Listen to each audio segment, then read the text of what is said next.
Hello and welcome to another episode of A Coffee with Chris, the social media show that helps your business create impact. As always, brought to you in association with our charity partners, Big C, who help local people affected by cancer, and Blue Bear Coffee, replacing your business's coffee to help children that have experienced human trafficking. Today, I'm sipping on their, pronunciation, Myanmar blend. Is delicious anyway. You can grab a bag from their shop on Tombland or order it online. Amazing local business. Go and support them. And of course, as well as our charity partners, this podcast is proudly sponsored by Oliver Hill of Hill Coaching Company, Limitless Film and Media, Mindset HR, and Wingfield Consultants. Formalities done. Let's get to today's guests. I am very, very excited to be speaking with co-founders and directors of Temple Brown, Ben Temple Wilson and Mitchell Brown. Temple Brown, for those of you that don't know, you need to know, work with startups and established brands to help grow their online presence. Ben, let's kick off with you, sir. Why does psychology matter in web design today? And what do most people get wrong when they think about how users behave online? So it's a big question. A lot of it, I think, nowadays comes down to attention span, right? So we live in a world where people are scrolling and flicking through things, and everyone's attention spans seem to, anyway, have got a lot shorter. So it comes down to how quickly can your website make an impact and get people to where they need to be. So if it's a product or a service, it's all about getting that information across in as quick a time as possible. And as I say, lots of websites, unfortunately, don't quite meet that. People land there, they sort of search around. If they can't find it within a quick scroll or a click, off they go to somewhere else. And it's really sad because lots of people have a great proposition, but they never get that chance to fully show it. So it comes down to trying to get into that mindset of getting to people as quick as possible. Quality way to kick things off, sir. Mitchell, at you now, please. A business comes to the Temple boys and they say, our website isn't working. What's the very first thing you look for from a performance or structure point of view when it comes to one of your prospects' websites? Actually, I think it sits probably a slight layer above that. Ooh. So in terms of what we actually do, we actually work back a little bit and say, okay, what is it we're trying to achieve from a commercial aspect? So let's actually work back from your commercials, from your business plan. Once you understand that, we then understand the goal. So is it that we're trying to sell a product online? Are we trying to capture a lead? Are we trying to tell your story in a certain way? Once you understand that information, then you then start to understand the performance and everything else that isn't working. And I think that's really key because a lot of people think that, okay, we just need a new website. Actually, is it that we need SEO? We need something else that sits near it?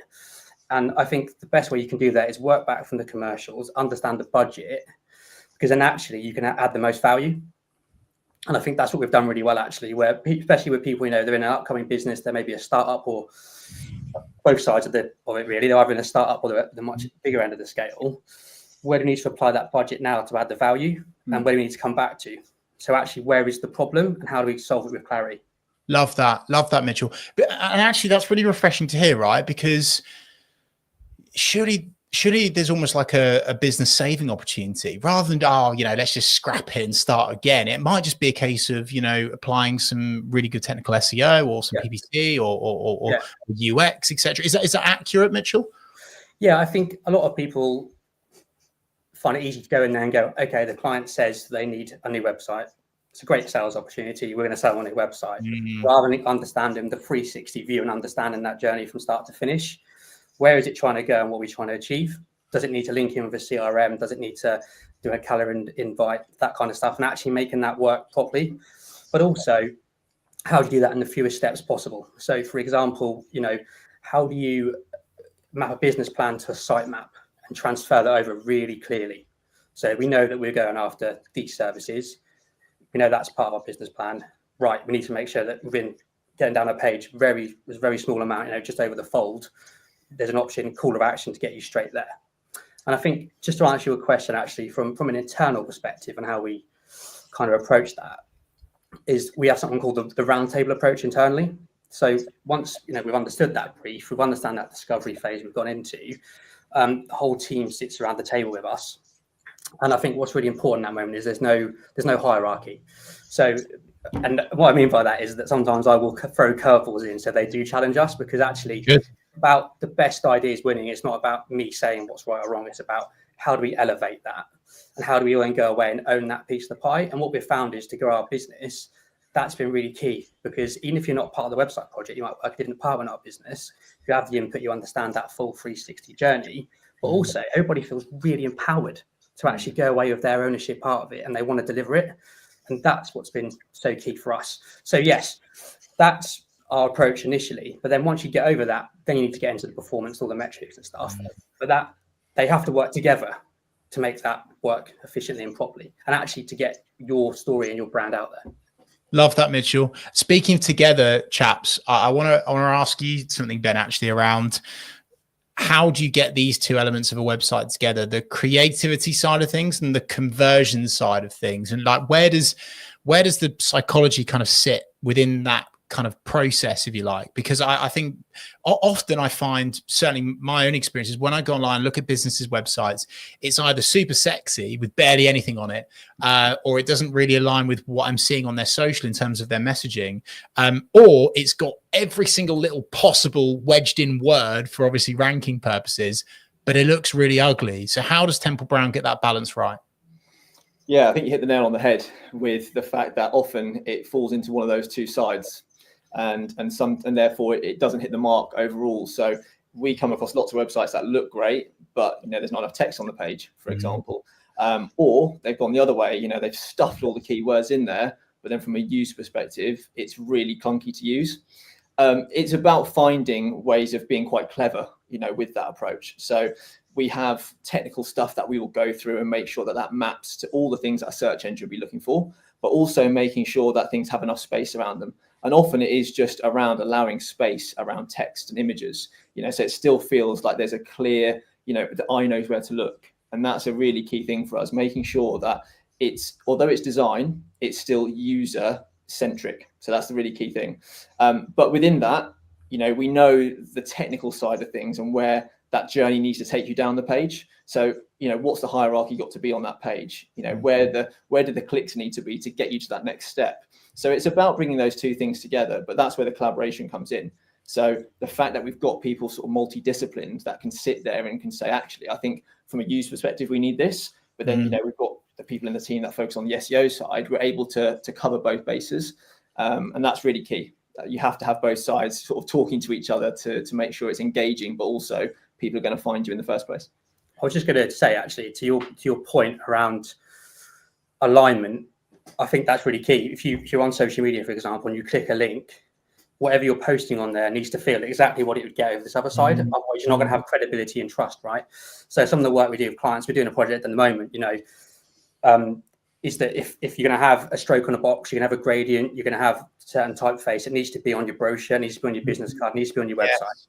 So I think the psychology approach you have to a website is actually, it has to fit every part of that marketing puzzle from start to finish.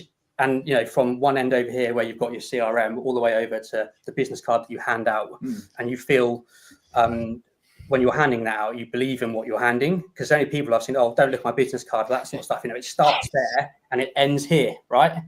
So how do you make sure that the website sits within that process? I think that's what's really key, because it's normally further towards the end, but it's the bit at the end that captures the bit that you need to grow your business.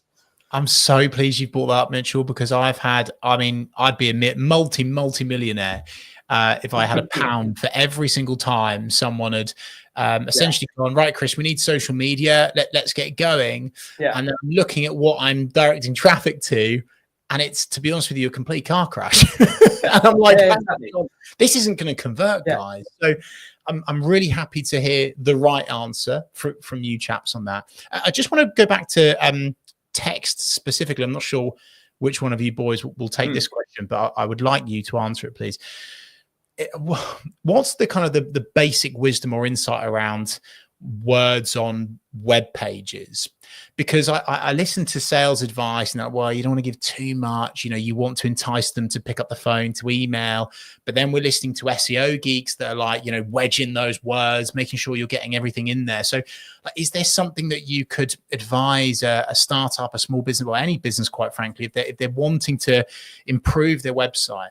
Is there a magic word count, or does that not exist? There's a few elements to that. One, there's a metric around HTML, so the code on the actual page, versus text. So that's how Google will understand that metric. So it's getting that right. But I think, to go back to the psychology perspective of this, the right words are important, but actually the right words with intent are far more important. So you have to do the research, go quite deep in discovery, understand what people are searching for. We've got lots of different software and different things that we use for this. But actually, once you understand the questions that people are asking around that service, you then understand the other side of that, which is what questions then need to be answered to be able to convert into a lead.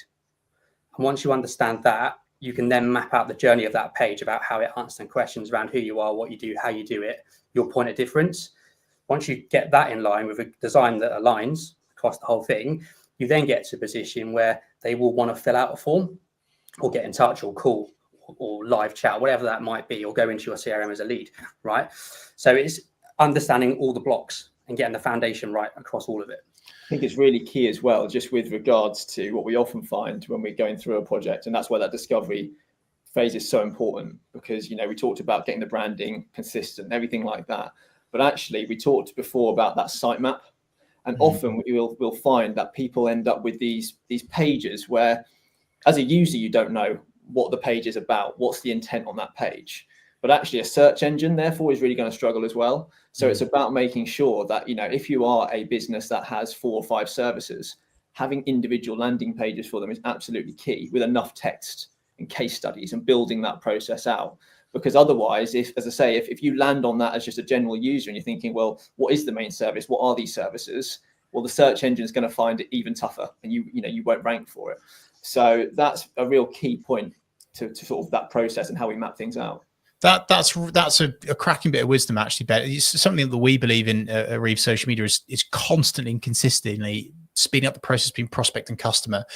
And you can do that on social, but of course you can do that through websites as well, right? And I just really wish that businesses would stop just throwing people to a homepage and then letting their customers get lost in it without answering their questions, right, or actually pointing them in the right direction. So I love that. I'm so happy you shared that. Mitchell, I want to kind of bring this conversation to life now, because I'm conscious that some people be like, oh, here you go, it's a couple of marketing guys talking marketing talk again. Let's bring this to the real world. How have Temple Brown taken a client from A to Z and really helped their business take off through websites, and specifically, hey, maybe it's through improving the psychology around their website as well, Mitchell? Yeah. Okay, I've got loads of these if you want, but I'll share a couple of really good ones. I think I've got. So there's an intensive driving school we work with in Norwich called the Best Intensive. Okay. We took them on about a year ago, and it was quite apparent quite quickly the reason that they wanted to move provider was that they worked really hard on their their Google reviews. They worked really hard on their presence, but the website was just slowly going down. And there's a couple of factors to that. You've got the market decides, right? So obviously, if you've got competitors that are doing more than you from an SEO perspective, and you are not, although you might have a bit more history, they're now going for it.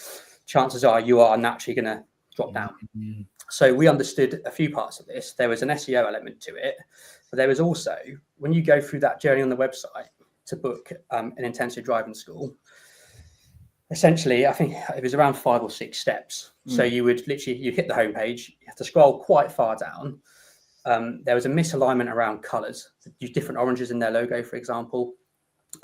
They'd actually invest in some really good video content. But it was so far down the page. No one was, we used software to map and the heat maps and stuff, and no one was getting there. So that was irrelevant at this point. So what we'd done, we'd moved that to the top. So straight away, mobile or desktop, whatever device you're on, the video's there, it plays for you, tells you the entire story about their process. It's proof of concept. You're in the door, right? You're interested, which is the key. You're interested. So what we did then is that we'd actually help them launch some stuff in Bristol as well at this point. So they're doing about 5 or 6 courses for different thresholds to them throughout each location.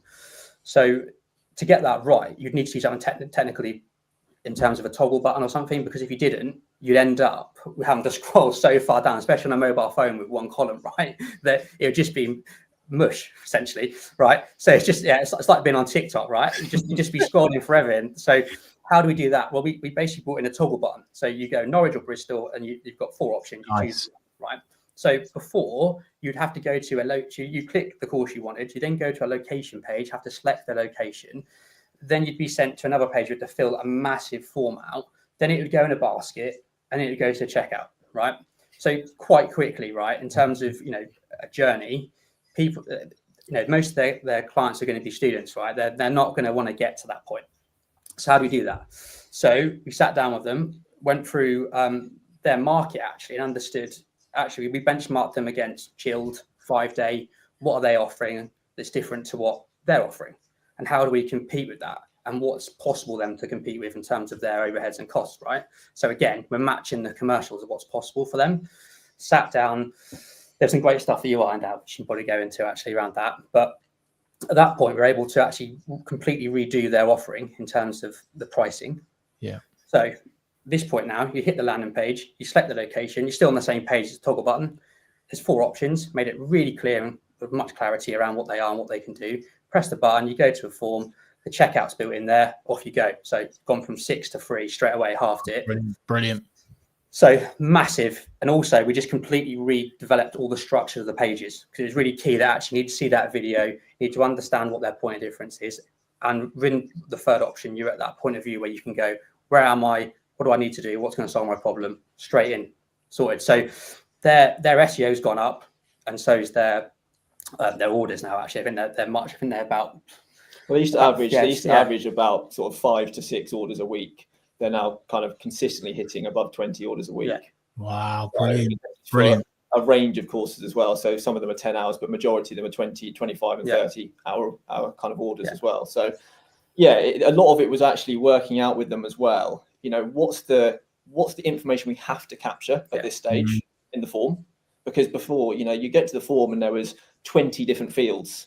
And some of that information we looked at and we were thinking, this doesn't need to be captured right here. They blocker, isn't it? Yeah, they have a phone call anyway to confirm everything and get your date booked in, right? So what can we take away from this stage to secure somebody, knowing there's going to be a follow-up phone call anyway? So we worked really kind of going quite deep into that side of things. And a lot of that actually doesn't even sit within just the technical side. It's more of a sort of business consultancy too, almost putting it back on them. Does this have to be here? Kind of challenging them to make sure that we get that right, because otherwise you end up in a situation where you're just recreating a nicer looking version of what already is there, which, as we all know, is not going to actually move the needle. Yeah. Love that. I'm so happy to have got all of that. And actually, I think it just kind of shows that it's not just about making something look pretty again. And that's really kind of almost like the punchline of this chat, really. I think so many businesses are like, let's just make it look nice, and then that will kind of speed things up. I love the actual science behind that, chaps. I think that makes complete sense. Mitchell, one of the things I want to kind of subtract from that and kind of zoom in on is you mentioned heat map.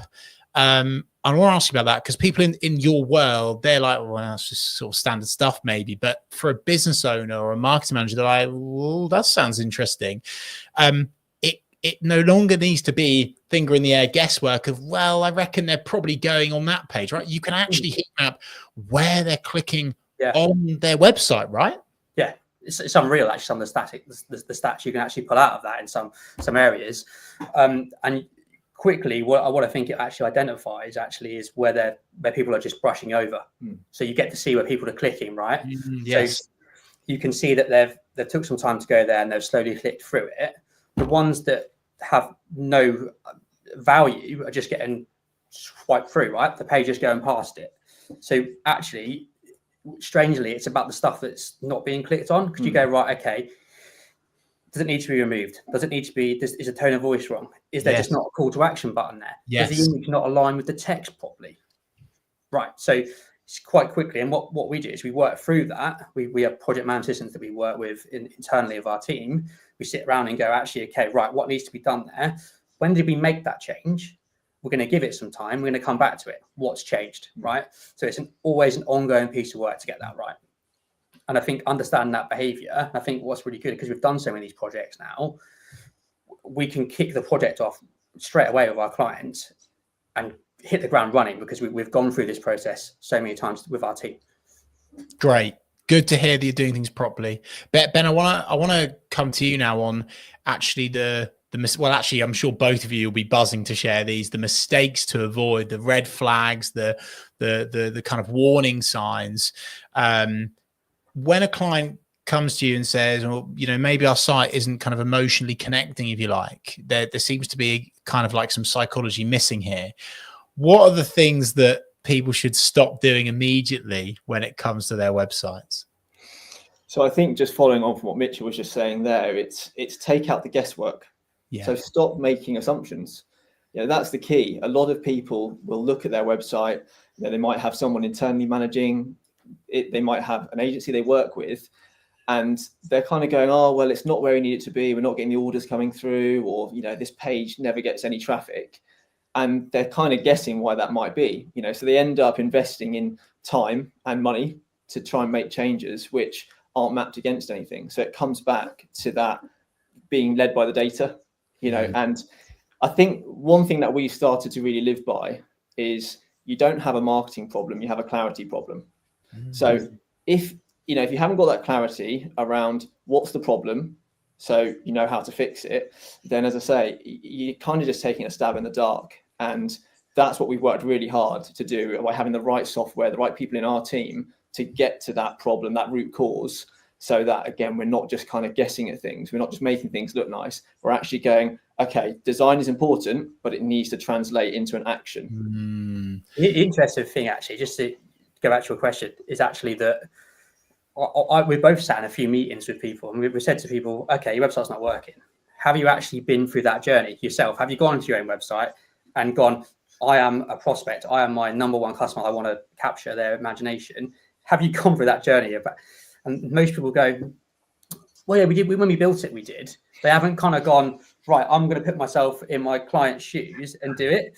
And actually, when you do, and I've done it before with people in meetings, and I've gone through that process, and they go, you see that light bulb moment, they go, oh yeah, wow, you're right, actually, yeah, we need to move this and that. And they can almost, you see the going on, right? And that's really where we then go, right, this is an amazing opportunity. Absolutely. And if their website was done, 5 years ago, possibly even at times 8 to 10 years ago, like user behavior has changed so much since then. It's changed like since last year. So I think that's brilliant to know. Stop stabbing in the dark, people. And Mitchell, where can people go to contact you so that they can stop stabbing in the dark when it comes to their websites? I would say pop me a DM in LinkedIn. Okay. And visit our website. We've got loads of stuff that we can send over. Happy to go through that process with you.